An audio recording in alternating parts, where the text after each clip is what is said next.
warahmatullahi wabarakatuh. Perkenalkan, nama saya Anissa Chandra Aprilina dari kelas Angka 3B, NIM 3419104. Pada kesempatan kali ini, saya akan menyampaikan 10 standar auditing menurut GAS. Di dalam auditing, ada sebuah istilah yang disebut dengan GAS, yang merupakan singkatan dari Generally Accepted Auditing Standard. GAS adalah aturan-aturan atau pedoman umum yang digunakan angkutan publik yang terdaftar atau bersertifikat dalam mempersiapkan dan melaksanakan pemeriksaan laporan keuangan entitas. 10 standar auditing menurut GAS dikelompokkan menjadi 3. Yang pertama, kelompok standar umum. Di kelompok standar umum ini, yang pertama ada kompetens atau suatu hal yang mengharuskan keahlian.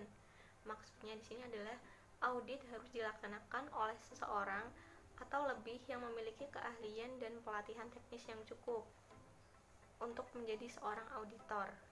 Nah, seorang auditor ini diharuskan untuk mempelajari, memahami, dan menerapkan ketentuan baru yang ada pada prinsip akuntansi dan juga standar auditing.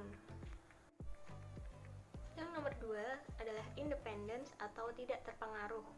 Bagi seorang auditor, sangat penting untuk bersikap independen. Independen dalam hal ini yaitu tidak terpengaruh oleh pihak manapun. Adanya sikap intelektual dan jujur perlu dijunjung tinggi oleh seorang auditor. Sebuah profesi akuntan publik biasanya telah mengakui kode etik agar bisa mendapat sebuah kepercayaan. Yang nomor 3 ada due professional care atau tingkat keprofesionalan. Dalam pelaksanaan audit dan penyusunan laporannya, auditor wajib menggunakan kemahiran profesionalnya dengan cermat dan seksama. Keprofesionalan akan menunjang keyakinan dalam melakukan evaluasi laporan keuangan. Lanjut ke bagian kelompok yang kedua, yaitu standar pekerjaan lapangan. Nomor 4 yaitu adequate planning and proper supervision. Maksudnya di sini adalah standar audit dalam kategori ini berisi mengenai sikap dan juga pengetahuan seorang akuntan publik. Tentunya hal ini bersangkutan dengan skill yang ada. Maksud dari standar ini yaitu sebuah pekerjaan harus memiliki rencana yang sangat baik. Poin ini menjelaskan bahwa seorang auditor memiliki penyerahan tanggung jawab. Pada poin ini menjelaskan tentang penyerahan tanggung jawab untuk merencanakan hal-hal terkait dengan pekerjaan. Yang nomor 5 ada understanding the entity, environment, and internal control. Standar pekerjaan lapangan yang satu ini berhubungan dengan langkah atau strategi dalam melakukan pekerjaan. Ilmu yang ada akan membedakan hasil dari audit yang dilakukan.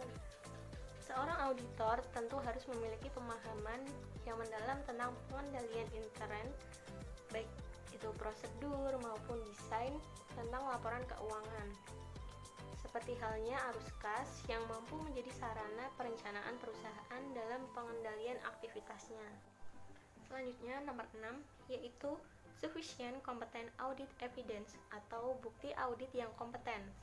Maksudnya adalah bukti audit kompeten yang cukup harus diperoleh melalui inspeksi, pengamatan, pengajuan pertanyaan, dan konfirmasi sebagai dasar yang memadai untuk menyatakan pendapat atas laporan keuangan yang diaudit. Bukti tersebut bersifat variatif dan tentu benar-benar objektif, relevan, dan tepat waktu. Selanjutnya nomor 7 yaitu ada financial statement presented in accordance with GAAP atau sesuai dengan prinsip akuntansi. Pada poin ini sudah memasuki tahap pelaporan. Pelaporan ini menjadi hasil akhir dari rangkaian standar audit. Maksud dari standar ini yaitu laporan audit harus menyatakan telah disusun sesuai dengan prinsip akuntansi yang berlaku secara umum.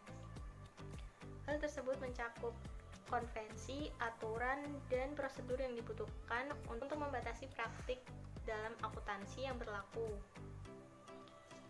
Untuk standar pelaporan yang satu ini mengharuskan auditor menyajikan fakta dengan memberikan pendapat mengenai penyusunan laporan keuangan.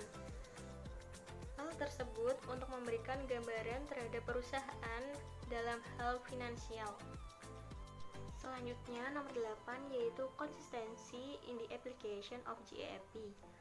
Maksudnya yaitu adalah laporan audit harus menunjukkan keadaan yang di dalamnya prinsip akuntansi tidak secara konsisten diterapkan dalam penyusunan laporan keuangan periode berjalan dalam hubungannya dengan prinsip akuntansi yang diterapkan dalam periode sebelumnya.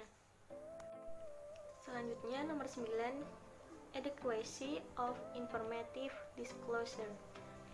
Maksudnya di sini adalah mengenai standar audit yang merupakan bentuk laporan keuangan harus sesuai dengan prinsip akuntansi yang memadai, baik itu dari segi susunan, bentuk, isi laporan, serta catatan atas laporan keuangan.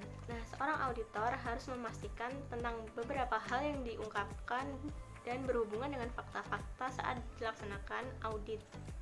Hal tersebut bisa menjadi bahan pertimbangan dengan pernyataan entitas dan mampu merahasiakan informasi yang masuk. Lanjut, yang terakhir yaitu expression of opinion.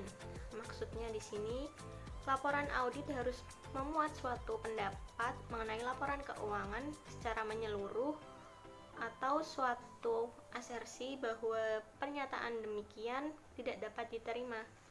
Nah, itu tadi 10 standar auditing menurut GAS.